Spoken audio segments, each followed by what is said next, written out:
Hello students, welcome back to my YouTube channel. So exercise 9.3 continue कर रहे हैं with solved example number 7। Form the differential equation of the family of circles touching the x axis at origin. So यहाँ पर आपको ऐसे differential equation form करनी है जो कि होगी फैमिली ऑफ सर्कल्स, जो ऐसे फैमिली ऑफ सर्कल्स होगी जो टच कहाँ कर रहे होंगे, x axis at origin. Let me make the diagram first of all, ताकि आपको क्लियर हो जाए कि हमारी फैमिली ऑफ सर्कल्स किस तरह से है। एक्स एक्सिस कौन सी होती है, यही होती है, ये होती है वाई एक्सिस, राइट। ऐसी फैमिली ऑफ सर्कल्स जो टच किसको कर रही है, इन एक्स एक्सिस को। इस एक्स एक्सिस को जो फैमिली ऑफ सर्कल्स टच कर रही है ओरिजिन पे, वो आपको इक्वेशन बनानी है, ठीक है। ओरिजिन है, एक्स एक्सिस को टच कर रहे हैं और ये आपके फैमिली ऑफ सर्कल्स मैंने आपको बना दिए। आपके पास ये है पॉइंट ओरिजिन, एंड ऑब्वियसली अगर ये ओरिजिन को टच कर रही है, लेकिन सर्कल का सेंटर तो ये नहीं है ना, सर्कल का सेंटर तो कहीं ये होगा, राइट। सो हम यहाँ पे लेट कर लेते हैं, क्योंकि ये वाई एक्सिस में जाके कहीं पॉइंट बनेगा, तो आपके पास ए कॉमा बी अगर कोऑर्डिनेट है तो वाई एक्सिस में कुछ ना कुछ है, एक्स में तो कुछ भी नहीं है, एक्स तो ज़ीरो ही है। तो आपके पास एक्स वाली पोजीशन ज़ीरो होगी, और यहाँ पे जो आप लेना चाहते हैं, कोई भी आप कांस्टेंट टर्म एक ले लो।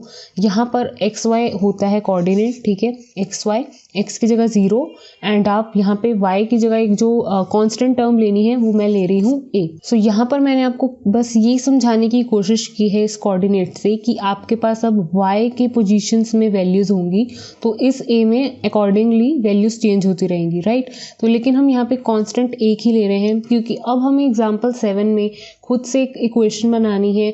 ऐसी इक्वेशन बनाओ जिसका सेंटर, जो फैमिली ऑफ सर्कल्स कहाँ टच हो रही है, इस एक्स एक्सिस पे, ओरिजिन पे। तो वो मैंने आपको ड्रॉ भी कर दिया है, एंड ये भी बता दिया कि इसका सेंटर किस तरह से होगा। सेंटर बताना इसलिए इम्पॉर्टेंट है क्योंकि जब आप स्टैंडर्ड इक्वेशन लिखते हो तो यहाँ पर आपके पास जो वैल्यूज़ होती हैं, एक्स माइनस यहाँ पे वैल्यू आती है कोऑर्डिनेट की, मतलब यहाँ पे जो वैल्यूज़ होती हैं उसी के अकॉर्डिंगली आती है। अब यहाँ पे एक्स की जगह ज़ीरो है, तो यहाँ ज़ीरो हो जाएगा स्टैंडर्ड ऑफ द इक्वेशन में, एंड यहाँ पर ए हो जाएगा, क्योंकि यहाँ पर ए में कोई वैल्यू आएगी डेफिनेटली अगर आपके पास एक्स बिल्कुल ज़ीरो है, राइट। तो इसका स्क्वायर हो गया, इसका स्क्वायर हो गया। यहाँ पे आपको कोऑर्डिनेट्स की वैल्यू कैसे पता चली वो बहुत इजीली मैंने आपको बता दिया है, एंड यहाँ पर होता है रेडियस। तो लेकिन आर लिखने की जरूरत नहीं है, आप ले लो ए का ही स्क्वायर। सो यहाँ पर क्या हो गया, एक्स स्क्वायर, यहाँ पर क्या हो गया, वाई माइनस ए का स्क्वायर, ये हो गया ए का स्क्वायर। जो यहाँ पर होगी वैल्यू वही यहाँ पे हो सकता है रेडियस, ऐसा पॉसिबल है, राइट। सो यहाँ पर मैंने आपके पास एक ही पूरी इक्वेशन में कांस्टेंट है, आपको उसको रिमूव करके आपको जो डिफरेंशियल इक्वेशन मिलेगी वो होगा आपका फाइनल आंसर। तो यहाँ पर अब हम इसको फर्स्ट ऑफ ऑल थोड़ा सा सिंप्लीफाई कर लेते हैं। वाई का स्क्वायर प्लस ए का स्क्वायर माइनस 2ya, और यहाँ पे ए का स्क्वायर, ए स्क्वायर क्या हो गया, cancel, right. So x square plus y square, और ये वाली जो टर्म है पॉजिटिव हो जाएगी इस साइड। तो ये है आपकी फर्स्ट में इसको इक्वेशन दे रही हूँ हमने, जो सॉल्व करके यहाँ पर लिख ली है। ये है रिप्रेजेंट कर रही फैमिली ऑफ सर्कल्स। अब हमें वो डिफरेंशियल इक्वेशन निकालनी है जो इसी से आएगी, जो इसी को रिप्रेजेंट करेगी, राइट।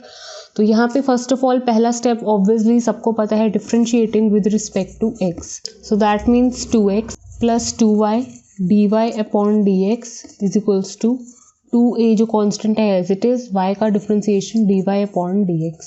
सो 2 सब में से कॉमन है, कैंसिल हो जाएगा। So x plus y dy upon dx is equals to a dy upon dx। So अब आपको सिर्फ a कांस्टेंट रिमूव करना होता है, चाहे आप यहाँ से वैल्यू निकाल के यहाँ पे डालें a की, चाहे आप यहाँ से a की वैल्यू निकाल के इधर पुट कर सकते हैं, एक ही बात है, राइट। आपको बस ए की वैल्यू को रिमूव करना है, क्योंकि हम वर्क क्या कर रहे हैं, इसी के ऊपर वर्क कर रहे हैं, फैमिली ऑफ सर्कल्स के ऊपर ही।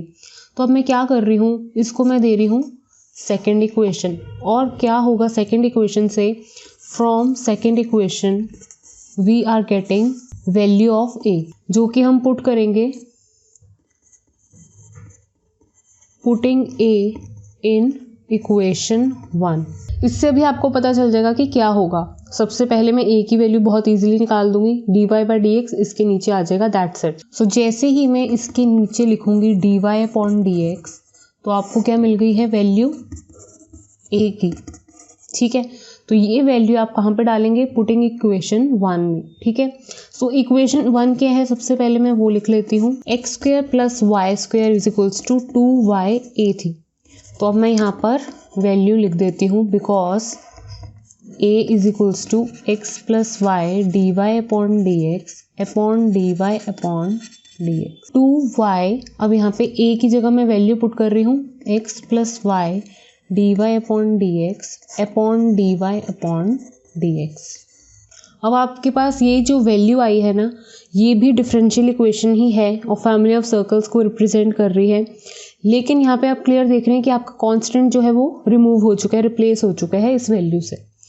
तो यहाँ पे अब बस आपको थोड़ा सा सिंप्लीफिकेशन करना है, नथिंग एल्स। ये वाला जो dy/dx है, क्योंकि ये पूरी टर्म क्या है, प्रोडक्ट में है, तो ये वाला dy/dx कहाँ चला जाएगा, इधर,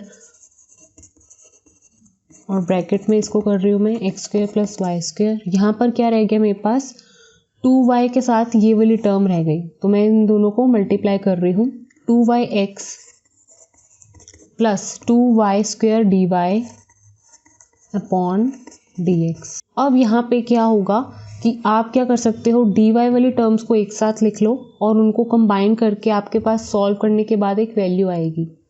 सो फर्स्ट ऑफ ऑल यहाँ पे मैं dy/dx x² + dy/dx y², और यहाँ से ये वाली जो टर्म है इधर आएगी तो माइनस हो जाएगी, सो -2y² = यहाँ पर क्या रह गया, सिर्फ 2yx।